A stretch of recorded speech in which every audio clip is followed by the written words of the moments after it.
Mesdames et messieurs, bonsoir. Bienvenue dans votre journal. Les titres de ce 18 juin. Coup d'envoi des épreuves du baccalauréat ce matin avec une des épreuves majeures de cet examen, la philosophie. On voit cela dans quelques secondes. Le Parti socialiste et ses alliés ont pris le pouvoir hier soir. En Indre-et-Loire, la 4e circonscription bascule à gauche. Le socialiste Laurent Baumel, élu député, Hervé Novelli se retire de la scène publique parlementaire. À jouer les tours, les agents de la branche Veolia Eau en grève depuis ce matin. Au sujet des négociations annuelles obligatoires, point noir, la revalorisation des salaires. Bonsoir, ils étaient 3189 lycéens en Indre-et-Loire à se présenter aux épreuves du baccalauréat ce matin avec la philo. On jette un coup d'œil très rapide sur les sujets proposés dans les différentes sections. Regardez, dans la série littéraire, que gagne-t-on en travaillant? Toute croyance est-elle contraire à la raison? L'explication d'un texte de Spinoza, le texte traité théologico-politique. Dans la série scientifique, serions-nous plus libres sans l'État? Avons-nous le devoir de chercher la vérité? Ou encore l'explication d'un texte de Rousseau, le texte Émile. Et puis dans la série économique et sociale, peut-il exister des désirs naturels? Travailler est seulement être utile? Ou l'explication d'un texte du philosophe Berkeley. Voilà, et puis notre journaliste s'est rendu au lycée Balzac à Tours à la rencontre des élèves juste à la sortie de l'épreuve. Regardez. Peut-il y avoir des désirs naturels, voilà, un truc du genre. Moi j'ai pris le sujet de commentaires, donc c'était un texte en fait sur la politique. Burke, je sais pas comment on dit, mais voilà. Le sujet exact, c'était le travailler est-il être utile? Ouais, c'est ça. J'espère au moins avoir la moyenne, mais après on peut vite partir dans du hors-sujet, donc je sais pas trop quoi. On verra, hein. C'est la philo. Bah ça dépend des profs, hein. Ça peut aller de 5 à 17. Hein. Bah, toute l'année, j'ai pas eu forcément des bonnes notes, et donc je ne misais pas sur la philo du tout. Propos recueillis par Anaïs Michaud. Le Parti socialiste et ses alliés ont pris le pouvoir hier soir. Le Parti socialiste à lui seul dispose de la majorité absolue. En Indre-et-Loire, la 4e circonscription a basculé à gauche. Le socialiste Laurent Baumel a été élu député. Un coup dur pour Hervé Novelli, le député UMP sortant, qui a déclaré qu'il se retirait pour toujours de la scène publique parlementaire. Brian Bock. La joie commence déjà à se lire sur le visage de Laurent Baumel quand il arrive en tête dans sa commune de Ballon-Miry, une ville où pourtant les voix se sont portées majoritairement pour Nicolas Sarkozy à l'élection présidentielle, mais ces résultats sont sans grande surprise pour certains Balanais. C'est normal, Laurent Baumel était vraiment plus fort que M. Novelli. Il faut du changement, c'est bien. C'est bien de changer aussi. Il y avait vraiment une envie de changement sur la circonscription. C'est logique, c'est la logique qui vient. C'est la logique, je dirais, citoyenne en fait. Quelques minutes plus tard, les résultats de Ballon-Miry confirment bien ceux de la circonscription. Laurent Baumel est élu pour la première fois député avec 53,39% des suffrages. Écoutez, je suis très fier, très satisfait de ce résultat qui consacre une très belle campagne militante que j'ai menée avec des dizaines et des dizaines de gens autour de moi. Autre ambiance, dans la permanence d'Hervé Novelli à jouer les tours, l'heure est à la déception et au bilan. Hervé Novelli perd son siège de député à l'Assemblée nationale. Ce résultat scelle bien sûr mon départ pour toujours de la scène publique parlementaire. Pour autant, bien sûr, je demeure maire de Richelieu, même si ma bonne ville ne m'a pas donné le résultat que j'espérais. En effet, Hervé Novelli perd d'une seule voix à Richelieu. Autour du candidat battu, la confiance laisse place à l'incompréhension. Je dis que c'est un réel gâchis pour Hervé de ne pas avoir gardé cette circonscription. Je pense que l'avenir nous le dira et beaucoup de gens qui ne se sont pas déplacés regretteront de ne pas l'avoir fait pour voter pour lui. Aujourd'hui en Indre-et-Loire, 3 députés sur 5 sont socialistes, une tendance qui reflète quelque peu l'Assemblée nationale puisque la gauche obtient la majorité absolue. Autre duel très attendu, celui de la 2e circonscription. Claude Greff, député UMP, conserve son siège de député à l'Assemblée nationale. Un duel très serré entre l'ancienne secrétaire d'État à la famille et le candidat Europe Écologie Les Verts, Christophe Rossignol. Jérôme Manin.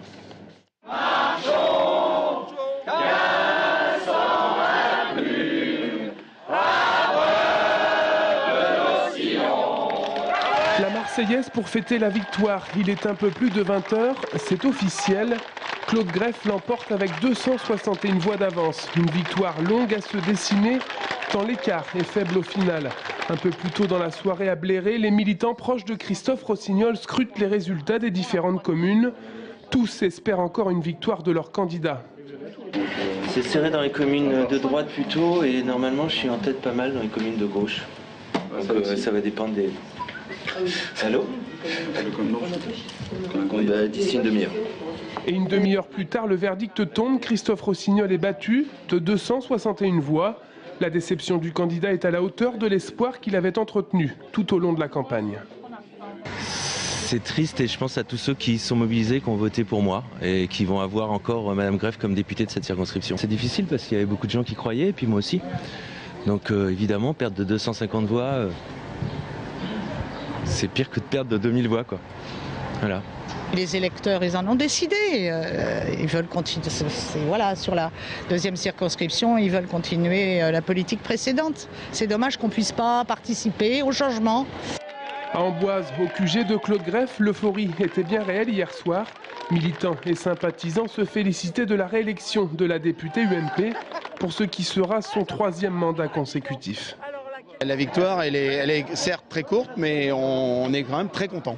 Je suis ravie de pouvoir participer à cette fête, parce que c'est quand même une fête pour notre député, pour Claude. Je suis très heureuse d'avoir pu rassembler autour de moi celles et ceux qui partagent mes valeurs et mes convictions. Avec Jean-Pierre Gachet, mon suppléant, nous serons, puisque nous sommes des hommes et femmes de terrain, toujours aux côtés de nos concitoyens pour les représenter à l'Assemblée nationale. Claude Greff pouvait hier soir savourer la victoire, tant au final, sa réélection s'est jouée à si peu de choses. Et en Indre-et-Loire, la plus belle victoire reste celle de Marisol Touraine. La députée socialiste de la 3e circonscription a remporté ce second tour haut la main avec 60,21% des suffrages. Je vous propose d'écouter sa réaction à l'annonce des résultats hier soir.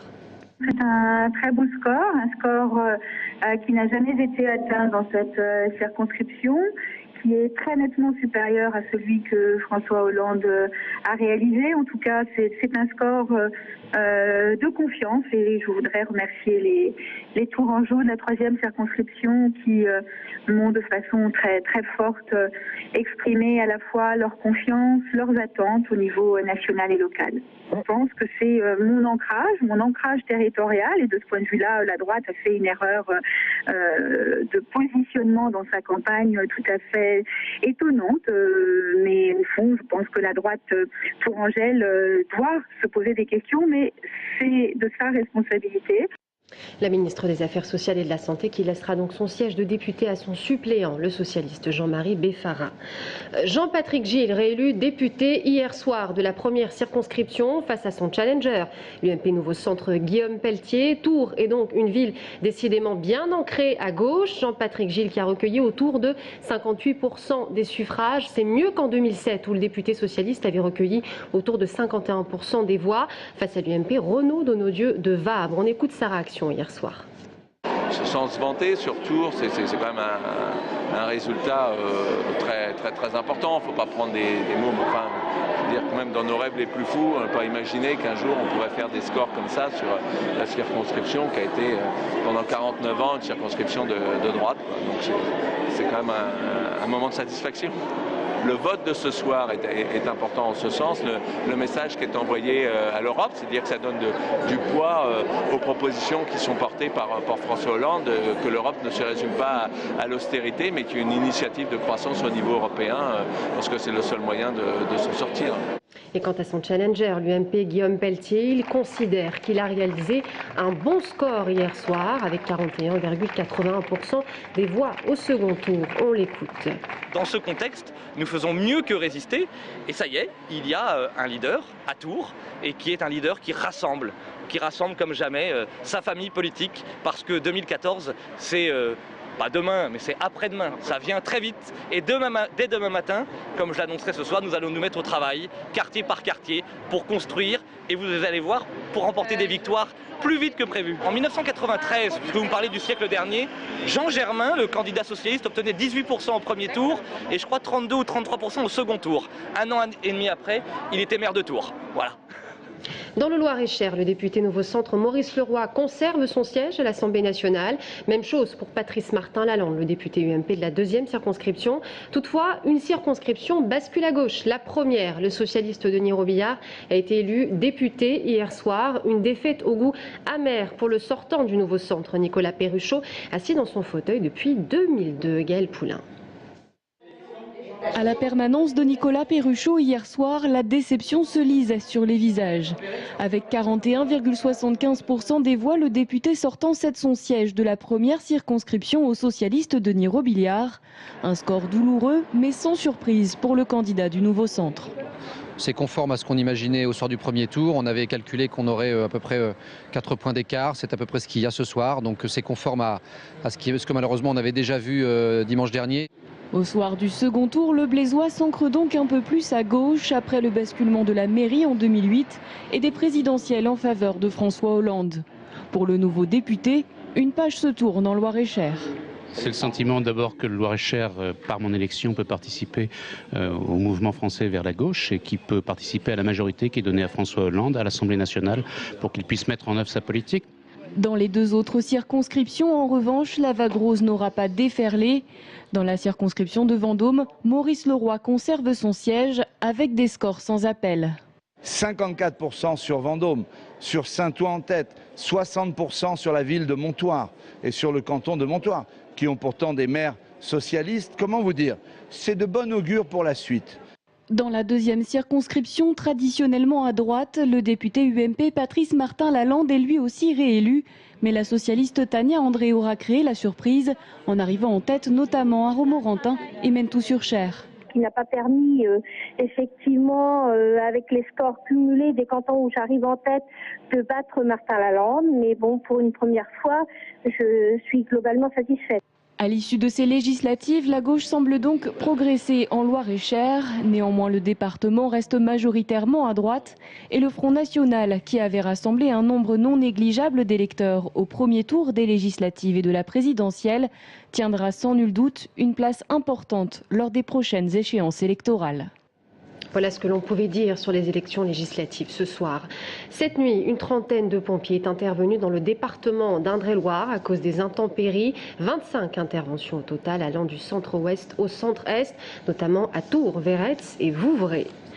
À Luynes, les enseignants du collège Lucie et Raymond Aubrac étaient en grève ce matin. Ils protestent contre la suppression de 2 classes. Je vous propose d'écouter un enseignant en histoire-géographie.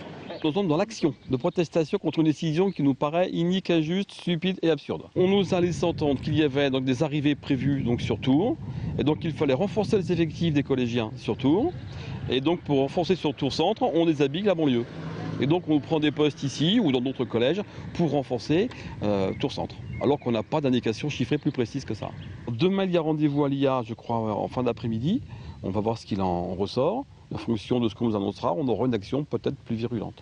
Les enseignants qui ont repris les cours dès 14 h cet après-midi. Les agents de la branche Veolia Eau en grève depuis ce matin. Ils ne parviennent pas à trouver d'accord avec la direction sur les négociations annuelles obligatoires, notamment sur la revalorisation des salaires. Ce matin, vous le voyez, ils étaient rassemblés devant leur site de Jouer les Tours avant de partir manifester jusqu'à l'hôtel de ville. On écoute le délégué syndical CGT. Nous avions 4 revendications, c'est-à-dire qu'il y avait 20 points d'indice, une augmentation de 20 points d'indice, soit 95 €. Il y avait aussi une prime nette de 500 € qu'on demandait. La revalorisation du régime indemnitaire, 5% du régime indemnitaire, et aussi la remise des 10% pour les cadres qui leur a été supprimée il y a quelques semaines. Et autre manifestation, celle des agriculteurs sur les chantiers de la LGV aujourd'hui. Ils protestaient contre les modalités d'indemnisation des terres expropriées pour les besoins de la future ligne à grande vitesse, la ligne Tours-Bordeaux. Et on termine avec quelques mots de sport. En rugby, l'US Tours s'arrête en demi-finale du championnat de Fédéral 3. L'US Tours battu à domicile par l'équipe du bassin d'Arcachon hier. Le score 13-18. Voilà, c'est la fin de ce journal. Merci à vous tous de l'avoir suivi. Dans un instant, on retrouve Jean-Marc Pichon, premier secrétaire fédéral du Parti socialiste par intérim, notre invité de la rédaction ce soir. À tout de suite.